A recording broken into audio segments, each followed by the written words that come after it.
Welcome to my channel Studies. Friends, as we all know that we have studying class 10th mathematics chapter 4th named quadratic equation, in which we have studied so far what is quadratic equations and what is zeros of the quadratic equations and how can we find out the zeros of the quadratic equations. हम लोग जो अभी तक पढ़ चुके हैं class 10th के mathematics में चैप्टर 4 क्वाड्रेटिक इक्वेशंस के, वो ये कि क्वाड्रेटिक इक्वेशंस क्या होते हैं और क्वाड्रेटिक इक्वेशंस को कैसे हम फाइंड आउट करते हैं, क्वाड्रेटिक इक्वेशंस के रूट्स क्या होते हैं एंड उसके जो रूट्स होते हैं उन्हें हम किस तरीके से फाइंड आउट कर सकते हैं, कितने मेथड्स होते हैं हम लोग ये जान चुके हैं। जिसमें मैं पहले बता चुका था कि पहला जो मेथड होता है फैक्टराइजेशन होता है, सेकंड है बाय कंप्लीटिंग होल स्क्वायर और तीसरा फार्मूला बेस्ड था। तो फार्मूला बेस्ड जो जनरेट करना था वो कंप्लीट करके ही, मतलब बाय कंप्लीटिंग होल स्क्वायर करके ही फार्मूला जनरेट किया जाता है। और जो नेक्स्ट टॉपिक है वो ये कि उस रूट का नेचर क्या होगा, क्या होता है, किस कंडीशन में कैसे होता है, ये हम लोग को पढ़ना है। इट मीन्स हम लोग को आज ये दो चीज़ पढ़नी है कि फार्मूला को किस तरीके से हम जनरेट करेंगे और सेकंड ये कि जो रूट होंगे क्वाड्रेटिक इक्वेशंस के वो उनका नेचर क्या होगा। ये दो पॉइंट्स हमें पढ़ना है। तो बिना लेट किए हुए आइए देखते हैं कि किस तरीके से हम फार्मूला को जनरेट कर सकते हैं। सपोज करिए कि एक क्वाड्रेटिक इक्वेशंस है और वो है ax square plus bx plus c is equal to 0 and we are interested to find out the root of the quadratic equation। तो इस केस में क्या होता है कि अगर हमें होल स्क्वायर करना है तो पहला होल स्क्वायर करने के लिए यहाँ पे एक्स स्क्वायर है, यहाँ से हमें ये हटाना होगा। तो क्या करते हैं, dividing A in all term में हमने ए को डिवाइड किया। तो जैसे यहाँ पर डिवाइड करेंगे यहाँ बचेगा X square plus B upon A X plus C upon A is equal to 0। और जैसा कि हम पहले वाले में भी देख चुके हैं कि इसके दो तरीके हैं, या तो कांस्टेंट वाले वैल्यू को उस साइड ले जाए या फिर इस साइड ही रहने दे, बाद में ले जाएंगे, कोई फ़र्क नहीं पड़ता। यहाँ पर इसको हमने ए मान लिया, ये आपका हो गया ए का स्क्वायर और इसको हमने 2ab माना, 2ab। तो 2 है, कांस्टेंट वैल्यू है, a हमारा x है, b की वैल्यू क्या होनी चाहिए, यानी कितने का स्क्वायर हम जोड़ें और कितने का स्क्वायर हम घटाएं ताकि ये होल स्क्वायर बन जाए। तो आइए कंपैरिजन करते हैं। 2ab equal to 2ab equal to b upon ax। यहाँ पे 2 इंटू ax है और b हमें पता करना है, is equal to b upon ax। b is equal to आपका हो जाएगा b upon ax upon 2x। x से x कैंसिल हो जाएगा और ये a नीचे आ जाएगा, यानी b is equal to b upon 2a। यानी इतने का स्क्वायर हमें जोड़ना होगा ताकि ये होल स्क्वायर बन सके। तो इसलिए हम क्या करेंगे, x square plus B upon A X plus B upon 2a का होल स्क्वायर हमने जोड़ा और इसको बैलेंस करने के लिए इतना घटा भी दिया और फिर c अपान ए था यहाँ पर इक्वल टू 0 कर दिया। अब क्या हुआ कि यहाँ से यहाँ तक आप ध्यान से देखिए तो a square plus b square plus 2ab के फॉर्म में ये आ गया। It means it can be written as x plus B upon 2a का होल स्क्वायर माइनस क्या करना है यहाँ पर, इज इक्वल टू कर देते हैं और इन दोनों को उस साइड ले आते हैं। तो ये आपका हो जाएगा b square upon 4a square and plus c upon a। अब इसका एलसीएम लिया तो ये आपका हो गया 4a स्क्वायर। तो ये हो जाएगा आपका b स्क्वायर प्लस इसका इसमें डिवीजन किया तो यहाँ 4a हो गया, मल्टीप्लाई किया 4ac हो गया is equal to x plus B upon 2a का whole square. It should be noted that we are interested to find out the value of x। हमें x की वैल्यू पता करनी है, तो पहले हम जो स्क्वायर है इसको हटाएंगे और फिर b अपान 2 है उसको हटाएंगे। तो इसके लिए हमें क्या करना होगा, हमें जो इसके लिए करना होगा, पहले हम स्क्वायर को हटाते हैं। तो यहाँ पर आपका हो जाएगा x plus B upon 2a is equal to under root b square minus 4ac upon 4a square, और ये सब पूरे के पूरे अंडर रूट में है। यहाँ पे 4 स्क्वायर को हम अंडर रूट से निकाल सकते हैं, जबकि 4ac नहीं निकल सकता। तो क्या हो जाएगा x plus B upon 2a is equal to under root b square minus 4ac upon 2a। अब हम लोग का जो टारगेट वो ये है कि x की वैल्यू निकालनी है।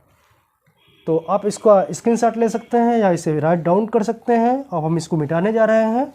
अब आगे हम यहाँ पर देखेंगे कि x की वैल्यू कैसे फाइंड आउट कर सकते हैं। देखिए x इजकल टू हो जाएगा under root b square minus 4ac upon 2a minus b upon 2a। तो यहाँ पर एक चीज़ और ध्यान देने वाली बात है कि जब हम रूट 9 का स्क्वायर रूट निकालते हैं तो ये प्लस माइनस 3 होता है, यानी प्लस भी 3 होता है और माइनस भी 3 होता है। ठीक उसी तरीके से जब यहाँ पर हमने स्क्वायर रूट निकाला यहाँ पे, तो यहाँ पे इसका प्लस माइनस होना चाहिए था, यानी यहाँ पर भी प्लस माइनस होना चाहिए था। यहाँ पर डिनोमिनेटर यानी हर जो है वो बराबर है, तो it can be written as minus b plus minus under root b square minus 4ac upon 2a। क्यों? जब हर बराबर होता है तो इसको हम डायरेक्ट ले सकते हैं, minus b plus minus under root b square minus 4ac upon 2a। तो x की वैल्यू आएगी minus b plus minus under root b square minus 4ac upon 2a। यहाँ पर दो वैल्यू छुपा हुआ है।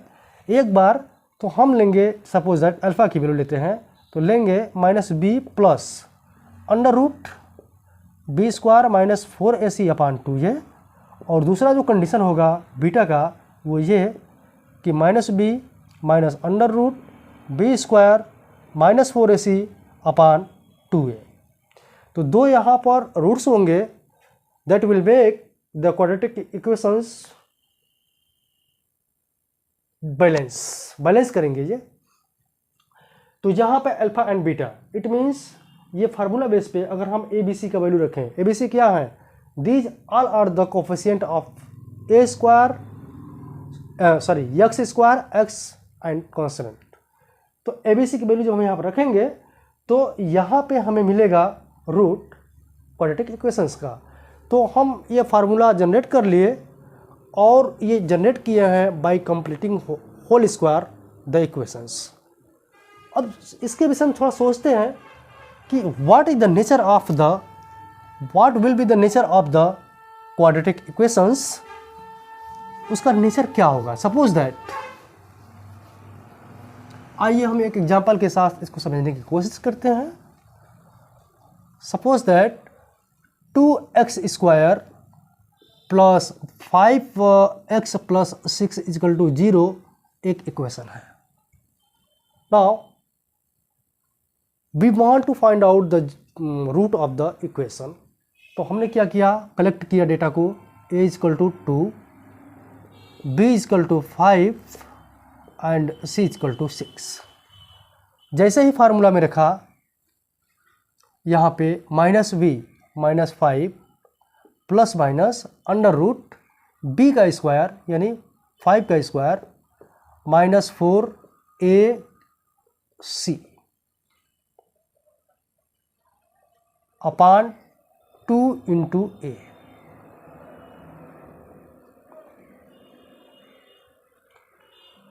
ये आपका हो गया -5 प्लस माइनस 25 माइनस 48 अपॉन 4।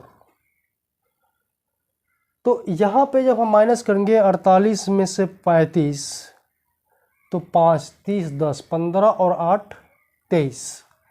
ये आ रहा है -5 plus minus under root -23 upon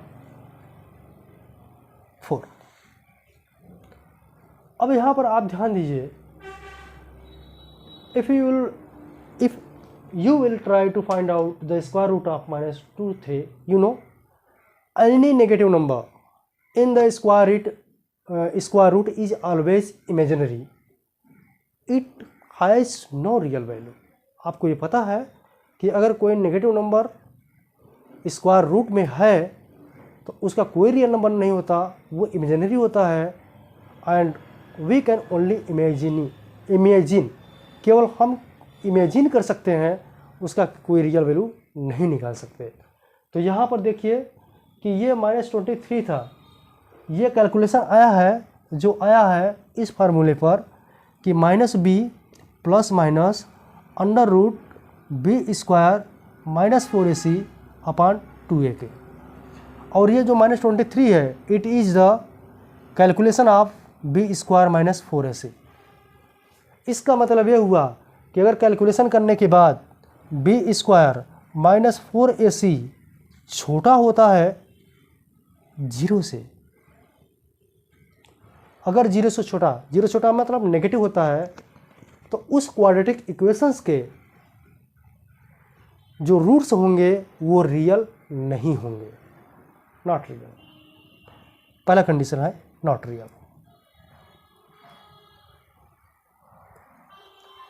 और साथ ही साथ हम ये देखते हैं इसके जो दो रूट्स हैं, -5 प्लस अंडर रूट -23 अपॉन 4, और दूसरा है -5 माइनस अंडर रूट -23 अपॉन 4। ये दोनों रूट्स अलग अलग हैं, यानी दोनों डिफरेंट हैं, जिसे हम बोलते हैं कि भिन्न भिन्न होंगे या डिस्टिंक्ट होंगे। इसे डिस्टिंक्ट भी बोलते हैं, यानी अलग अलग होंगे। तो कहने का मतलब ये है कि अगर b square -4ac is the critical point, जिसको हम इंग्लिश में बोलते हैं डिस्क्रिमिनेंट और हिंदी में बोलते हैं व्युत्तर, जो डिसाइड करता है कि उसका नेचर क्या होगा। If it is less than 0 then the root will be distinct and not real, it will be virtual और इमेजिनरी। अब सोचिए कि अगर ये पूरा 0 हो गया तो क्या होगा। यहीं पर देखिए, अगर ये 0 हो गया होता तो क्या होता, तब केवल होता -5 प्लस माइनस 0 अपॉन 4, यानी -5 अपॉन 4। तो क्या एक ही रूट है? नहीं, रूट तो दो ही होंगे, क्योंकि क्वाड्रेटिक इक्वेशंस के दो रूट होते हैं, लेकिन दोनों एक सेम ही हैं। तो जब हम यहाँ पर b स्क्वायर -4ac का कैलकुलेशन 0 आ जाता है, b स्क्वायर -4ac का जो कैलकुलेशन है अगर 0 आ जाता है, तो उस केस में जो रूट होते हैं डिस्टिंक्ट नहीं होते हैं, बल्कि सेम या इक्वल होते हैं, सेम या इक्वल और रियल। ये था आपका दूसरा केस। पहला केस ये था और दूसरा केस वो था। तीसरा केस में हम ये देखेंगे कि अगर b square -4ac is greater than 0, अगर वो पॉजिटिव आता है, कोई अदर वैल्यू रेदर दैन 0 और नेगेटिव, तब क्या होगा। तो उस केस में आप देखेंगे केस नंबर 3 कि b स्क्वायर -4ac अगर ग्रेटर दैन 0 है, तो उस केस में अगर ये सपोज दैट -23 की जगह पे ना होके 23 होता, तब पहला नंबर तो वो रियल होता, और दूसरा ये कि -5 प्लस √23 एंड -5 माइनस √3 दो अलग अलग इसके रूट्स आते हैं। इसका मतलब कि डिस्टिंक्ट होता है। इसका मतलब ये डिस्टिंक्ट होता। तो इस तरीके से we have seen here that there are 3 conditions by the discriminant which can arise. The first is b square minus 4ac may be less than 0 in case the two roots are imaginary and distinct. The second is if b square minus 4ac is equal to 0, then the roots are same or equal and real. The third condition is if b square minus 4ac is greater than 0, then the roots are distinct and real. ये 3 conditions होते हैं और इन्हीं को हम बोलते हैं nature of the root. इनका नेचर क्या है, इनका स्वभाव क्या है, क्या ये वर्चुअल है, इमेजिनरी है, रियल है, इक्वल है या फिर डिस्टिंक्ट है। तो ये रहा टॉपिक, क्वाड्रेटिक इक्वेशंस का लास्ट टॉपिक था जिसको हम लोगों ने पढ़ा। और इस तरह के बहुत से क्वेश्चंस आते रहते हैं। सपोज दैट इस तरह का क्वेश्चंस आता रहता है। सपोज दैट एक क्वेश्चन है और ये क्वेश्चन कुछ इस तरीके से है।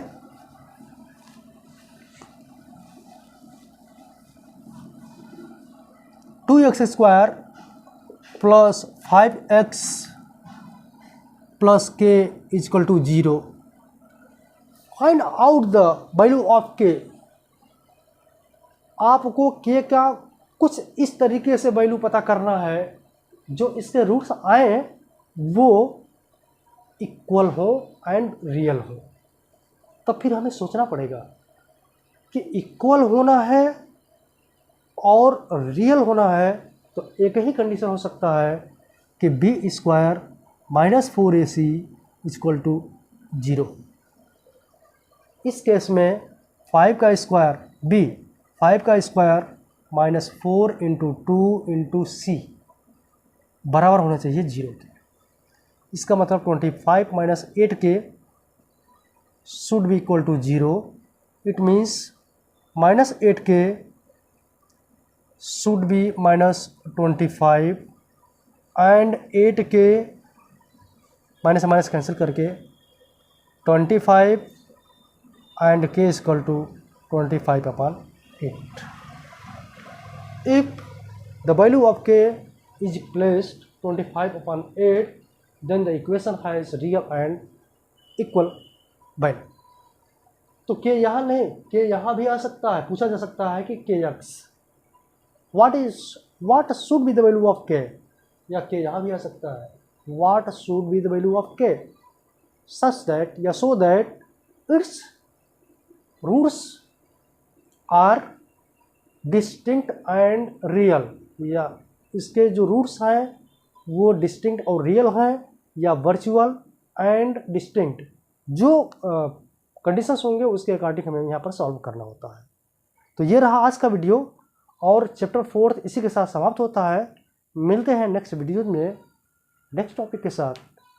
Thank you.